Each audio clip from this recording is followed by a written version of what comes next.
So Possibly, yeah. we'll see. I think I also like the Phoenix. My only concern is Oh, we got a Wyvern. So I mean, it was going to be pretty similar with that. I think the Wyvern being played as an off lane. So first blood to Zai. That's going to be enormous for Liquid in their early game tempo.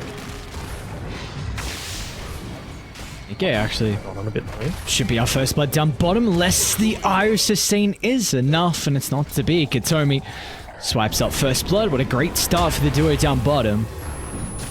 Up lane now. Sunstrike. Boxi will be okay.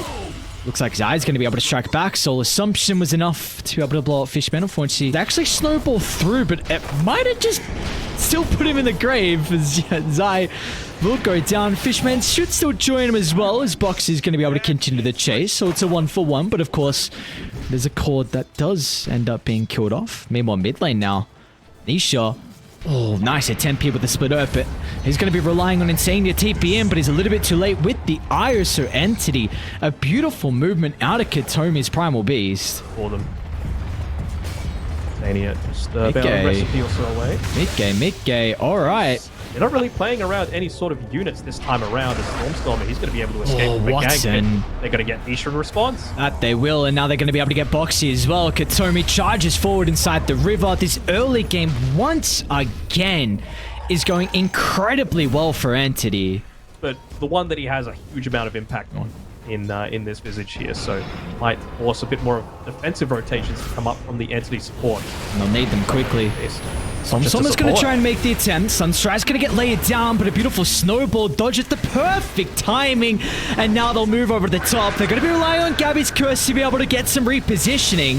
It'll hold Zai into place to help secure the kill, and Stormstormer will live as a result to that. As Entity, once again, it was looking like a great start for Liquid. They will still be able to get the boys over to the right side. So Watson goes down, and Gabbi's going to be next as well with the extra rotations. Liquid, they will punch back and find multiple kills as a result to that. It's just not going to be the case. You can't have everything line up, and Liquid, they're going to charge down. They'll eye up Stormstormer. It's actually going to be the jump on a Fishman first. Can he activate the global for the death? That's not going to be the case, but Watson lands the chrono onto 3. Is the tether heal going to be enough for the mechanism?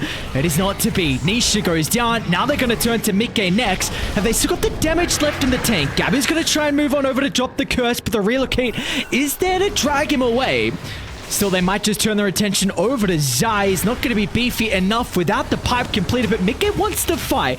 Snowball's going to pass through the middle, stunning up 2. Watson gets the time off to reposition. These long fights, so like we mentioned, will start to favor Liquid, but with the Silencer back alive, he'll utilize the global silence.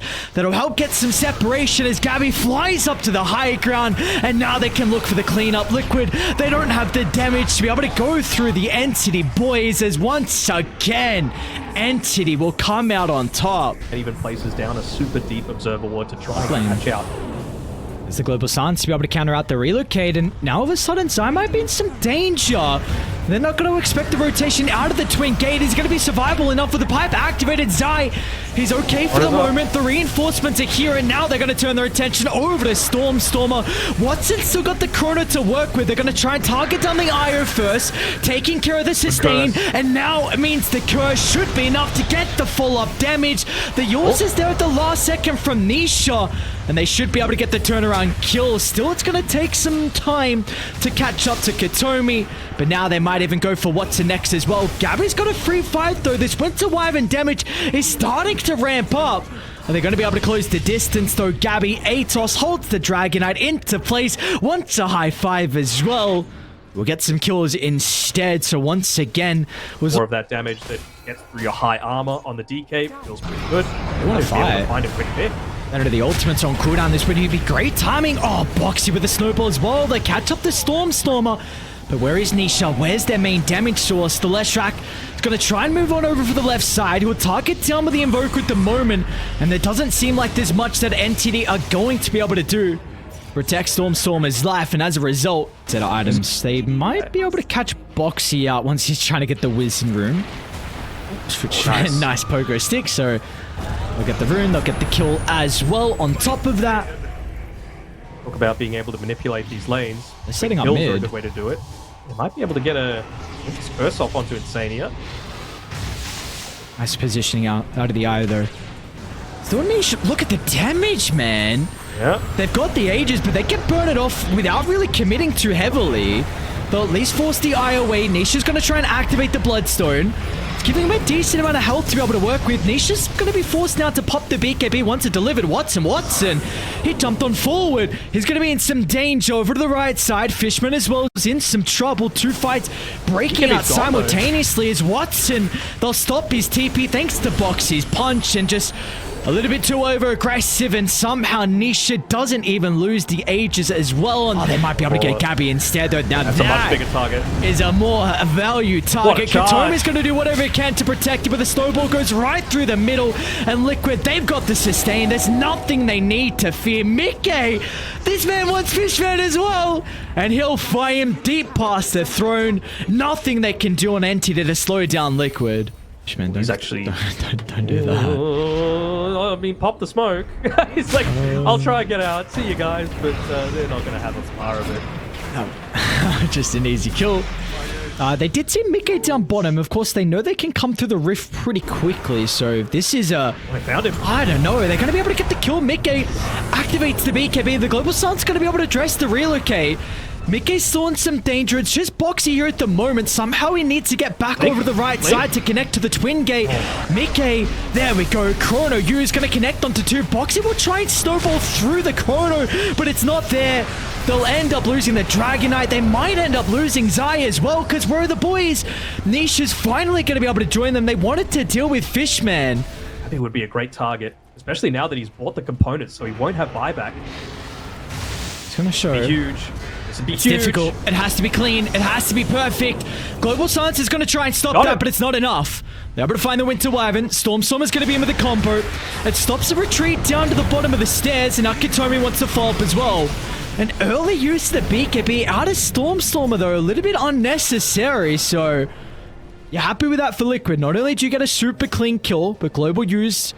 One thing to mention, miCKe did actually run inside the EMP, so he's not going to be playing with too much mana inside the fight.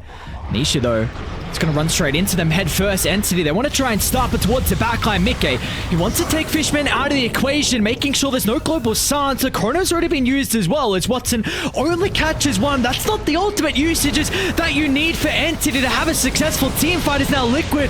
They should be able to come out on top. It's all going to be on Gabbi's Winter Wyvern. He can land the curse. It's a pretty goddamn good one at that. Zai's going to be killed off with no remorse, but now miCKe and Nisha, they should be able to clean up with ease. As Entity, they're getting chased down one by one, as Gabbi will not be able to survive inside the cold embrace. And now Watson as well. They'll just get the stun to follow up from Nisha's Split Earth.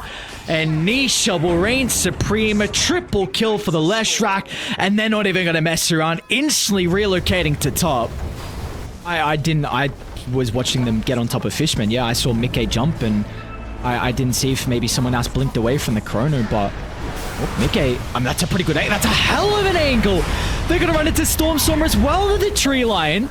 He'll be able to get some distance thanks to the Ghost Walk. They're hunting those Stormstormer stuck inside the shards, and there seems like there's going to be no escape. Even though if there's buybacks potentially there, the ultimates are currently lacking.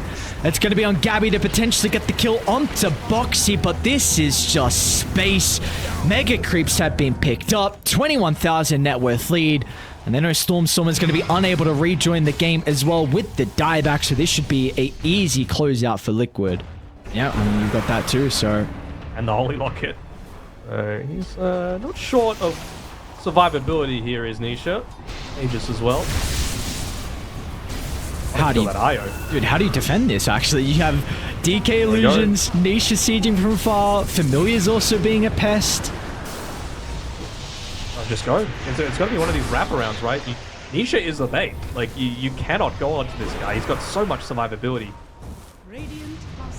Gabbi's trying. Nice scan. At least aware that something's occurring on this right side. Just use the Boots of Bearing to buff up. Look at this. Look at the Familiar. They're falling, man. So someone needs to make a play, but Liquid are making sure they never group up. Kataomi, he's just forced to try and charge in. A Global Sun's going to fly out as well, but it's just not good enough. They might be able to get the kill on Nisha, but yeah, like you said, miCKe and the Familiars, they'll turn to the throne. Who cares about the Chrono? Because the rest of the Liquid members have their eyes on the prize, and they'll be rewarded with this Game 1 victory.